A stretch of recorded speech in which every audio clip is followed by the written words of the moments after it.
Ce n'est pas le moment de se plaindre. C'est le moment de faire le point sur ce en quoi j'ai merdé pour ensuite pouvoir m'améliorer et revenir.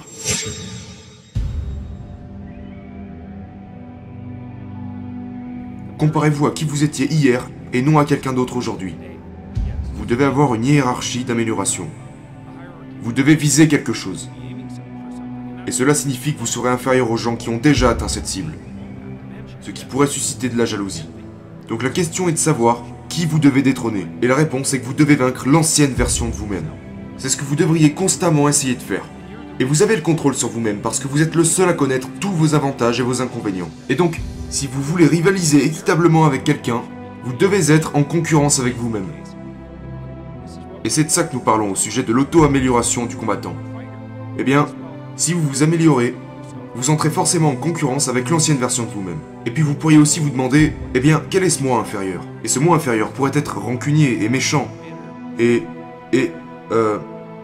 agressif, et vindicatif, et toutes ces choses qui conduisent à avoir un caractère et une morale négative.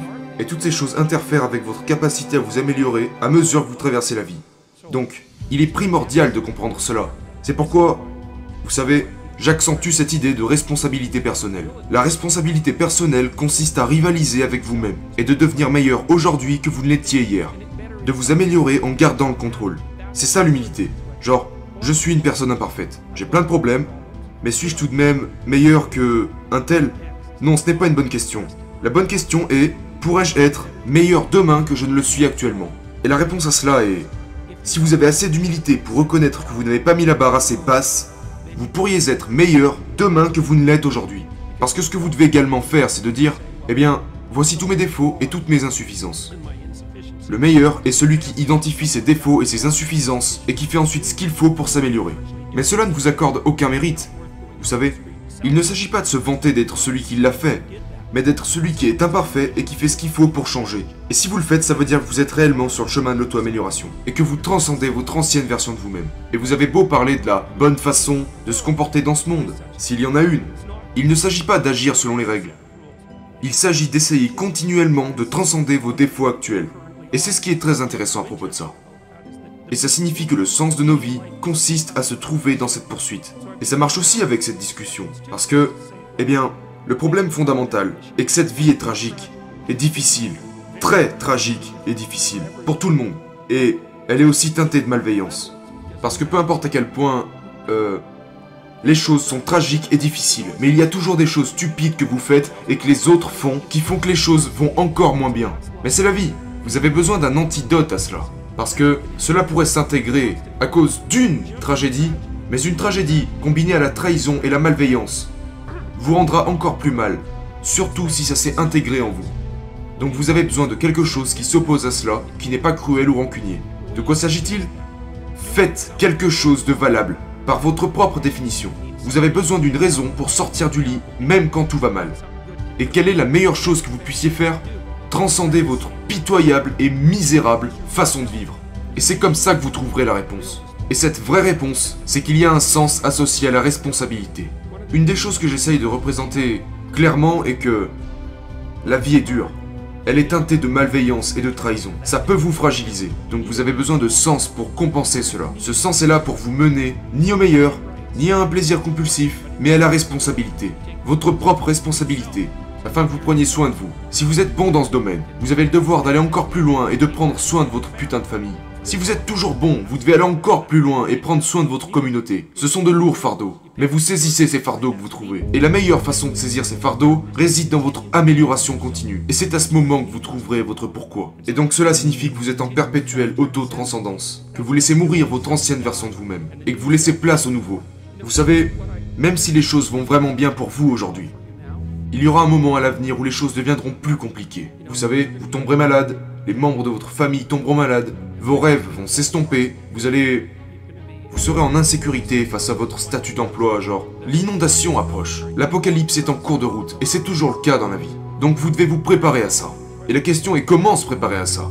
Et la réponse est de trouver un moyen qui fonctionne même sous la présence des circonstances. C'est l'objectif. Et donc, je veux dire, je suis en quelque sorte pessimiste dans mon approche à ce sujet, parce que quand je parle à mon audience, ils me perçoivent différemment qu'en lisant mon livre des 12 règles de vie. Je leur présente les pires scénarios. une sorte d'enfer. Genre les pires choses qui pourraient vous arriver. Et pourtant, il y a bien une probabilité que ces choses vous arrivent. Vous et les gens autour de vous faites des choses stupides qui aggravent votre situation. C'est genre, ok, qu'est-ce que je peux faire dans ces circonstances? Vous avez en fait la possibilité de vous sortir lentement de la boue dans laquelle vous stagnez, de faire exactement ce que le combattant fait lorsqu'il est vaincu. C'est-à-dire que peu importe les circonstances qui m'ont conduit à la défaite, quand bien même si c'était une erreur de l'arbitre, ce n'est pas le moment de se plaindre. C'est le moment de faire le point sur ce en quoi j'ai merdé pour ensuite pouvoir m'améliorer et revenir. Et c'est la bonne attitude. Il ne faut jamais secouer le poing vers le ciel et maudire le destin. N'ayez pas de présuppositions. Si les choses ne fonctionnent pas, c'est ma faute. Vous vous méprisez de présuppositions. Et vous pourriez dire, eh bien, ce n'est pas de ma faute. Mais c'est ce qui fait que vous sous-estimez votre degré d'oppression. L'idée que ce qui vous arrive est lié à un caprice du destin est fausse.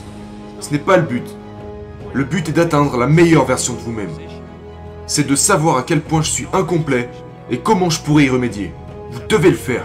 Parce que le problème est que vous êtes incomplet. Mais que vous pourriez y remédier. C'est à votre portée si vous visez assez bas.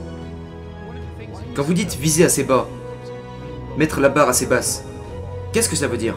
Eh bien, disons que vous avez un enfant, et vous voulez que votre enfant s'améliore. Vous n'allez pas lui mettre la barre trop haute, sinon il lui sera impossible de l'atteindre. Non, vous devez observer l'enfant et vous dire, ok, cet enfant a cette certaine gamme de compétences. Voici un défi approprié que nous pouvons lui lancer, pour qu'il ou elle surpasse son niveau de compétence actuel. Mais vous devez lui donner une probabilité de réussite raisonnable. Quelqu'un pourrait dire, eh bien, je ne sais pas comment améliorer ma vie. Et je lui dirais qu'il ne vise pas assez bas. Il y a, là, maintenant, quelque chose que tu peux faire mais que tu considères trop banal, que tu peux faire, que tu devrais faire, qui entraînerait une réelle amélioration. Mais ce n'est pas assez important pour toi. Tu refuses de t'abaisser et de profiter de l'opportunité. Une étape incrémentielle. Oui, Donc c'est aussi pris en compte lors de l'amélioration du physique. que fais-tu quand tu soulèves des poids? Tu ne vas pas partir à fond. Tu vas pas charger cette foutue barre à 180 kg pour tout lâcher et laisser cette putain de barre te fracasser le crâne. Tu sais, regarde, quand j'ai commencé à m'entraîner quand j'étais enfant, je pesais peut-être 60 kg pour 1m80. J'étais tellement maigre, je fumais beaucoup et j'étais pas du tout en forme. Physiquement, j'étais médiocre. Donc je suis allé à la salle et c'était tellement embarrassant. Tu sais, des gens venaient m'aider juste pour déplacer des putains de poids. C'était une humiliation. Je soulevais quelque chose comme 30 kg max à cette période. Tu sais, mais qu'est-ce que je vais faire? Je vais soulever 70 kg pour me blesser dès le départ? Non, je devais l'accepter. Et regarder ce putain de corps maigre dans le miroir et dire « Oh enfoiré, il y a tous ces monstres à la salle, qui soulèvent des poids depuis 10 ans et moi je galère avec une barre à 20 kg. Mais je pouvais soulever 20 kg. Et bientôt je soulèverai 35 kg. Et tu sais ce qui s'est passé? Je me suis jamais blessé quand je soulevais des poids. Et la raison à cela est que je n'ai jamais dépassé mes propres limites. Même si je me suis beaucoup poussé. Et j'ai pris à peu près 15 kilos de muscle en 3 ans à l'université. Mais ça demande de l'humilité pour reconnaître que la misérable créature que vous êtes peut elle aussi réellement réussir. Visez bas. Et je ne dis pas de ne pas avoir d'objectif, ni de ne pas viser haut. Mais vous devez accepter le fait que vous pouvez vous fixer un objectif que vous pouvez atteindre. Et au début, vous n'aurez pas beaucoup de gloire pour ça. Parce que si vous n'êtes pas en très bonne forme, l'objectif que vous pourriez atteindre demain ne sera pas glorieux. Mais c'est infiniment mieux que ne rien faire. C'est bien mieux que blâmer quelqu'un d'autre. Et c'est aussi beaucoup moins dangereux. Et vous pouvez le faire. Et c'est ce qui est cool avec ça. Il y a une déclaration dans le Nouveau Testament appelée le principe Matthieu. Et les économistes l'utilisent pour décrire le fonctionnement de l'économie mondiale. Qui dit que les riches s'enrichissent et que les pauvres s'appauvrissent. Et dans un sens, c'est très pessimiste. Parce que ça signifie que lorsque vous commencez à échouer, vous échouez de plus en plus rapidement. Mais ça signifie aussi que lorsque vous commencez à réussir, vous réussissez de plus en plus rapidement. Et donc ça représente ces étapes incrémentales. Genre, eh bien maintenant je peux soulever 25 kg au lieu de 23,5 kg. Et vous pensez, mais que se passe-t-il?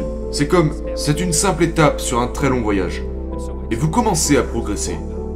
Donc, un petit pas aujourd'hui signifie que vous êtes en mesure de faire, demain, un pas un peu plus grand. Recommencez et le surlendemain vous ferez un pas encore un peu plus grand. Faites ça pendant 2 ou 3 ans et vous serez capable de faire de grandes foulées. Tu sais, il y a tellement de gens qui viennent vers moi. C'est l'une des choses qui est si incroyablement amusante au sujet de cette tournée que j'en ai régulièrement les larmes aux yeux. C'est ahurissant. Parce que les gens viennent me voir et ça se passe partout où je vais maintenant et ils disent Donc ils sont très polis quand ils me parlent.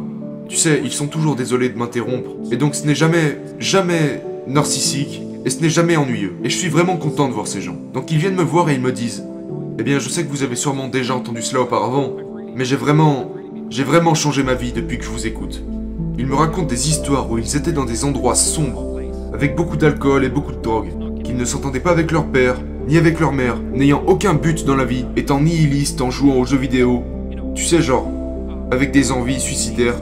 Et ça arrive souvent à cause d'un trouble de stress post-traumatique, parfois à la suite d'un combat ou peu importe. Quelle que soit cette part d'enfer qu'ils occupaient, ils me disent: j'ai écouté vos conférences et j'ai développé un but à suivre. J'ai pris mes responsabilités, j'ai accepté la vérité et les choses vont beaucoup mieux. Et c'est absolument parfait. C'est la bonne voie à suivre en ce qui les concerne. Ce sont des gens qui ont fait le bilan par eux-mêmes. Ils se sont dit: je suis au mauvais endroit, je suis une mauvaise personne. Mais voici quelque chose que cette mauvaise personne, au mauvais endroit, peut faire. De petites choses qu'ils peuvent réellement faire. Je vais ranger ma putain de chambre, je vais faire mon lit, Je ne sais pas combien de personnes sont venues me voir. C'est complètement fou. Ils m'ont dit que dès qu'ils ont commencé à faire leur lit, tout a changé pour eux. C'est genre, j'ai décidé de passer le balai, mon gars. Genre, tout est parti d'une seule action concrète qui a été celle de faire son lit. Et puis tu te dis: ouais, tout ça n'a rien d'héroïque. Non, mais ce changement est héroïque. Quand vous dites à un jeune: t'as 17 ans, t'es bien comme tu es. Non, tu ne l'es pas. T'as 60 ans devant toi pour devenir meilleur. Et tu peux devenir vraiment meilleur. Tu peux devenir incomparablement meilleur. Dans plusieurs domaines. Et c'est en poursuivant votre propre amélioration que vous trouverez le sens de votre vie. Et ça vous donnera également l'antidote à la souffrance. Imaginez que vous avez seulement 100 000 $ pour acheter une maison. Donc vous l'achetez et puis vous dites: mon Dieu, cette maison, genre il y a tellement de travaux à faire. Et ouais, c'est tout ce que t'as. À quel moment vas-tu prétendre que la maison est bien comme ça? Tu vois bien qu'elle est à chier, que la plomberie n'est pas bonne et que le chauffage ne fonctionne pas. Tu dois trouver tout ce qui ne va pas pour l'arranger. Et c'est la même chose avec l'homme. Mais pour ce faire, quelqu'un doit vous enseigner que vous êtes responsable de vos problèmes. C'est le cas. Vous êtes fondamentalement celui qui, s'il fait face à ses problèmes, peut les résoudre. Et c'est la nature même du héros. Le héros est cette personne qui détient un horrible potentiel chaotique, mais qui réussit à l'apprivoiser pour faire le bien. Et c'est aussi fondamentalement l'histoire de l'humain. Le problème est que vous devez faire face aux choses auxquelles vous ne voulez pas faire face pour pouvoir les corriger. Et vous devez donc regarder en vous-même toutes ces choses qui doivent être brûlées, qui doivent être supprimées.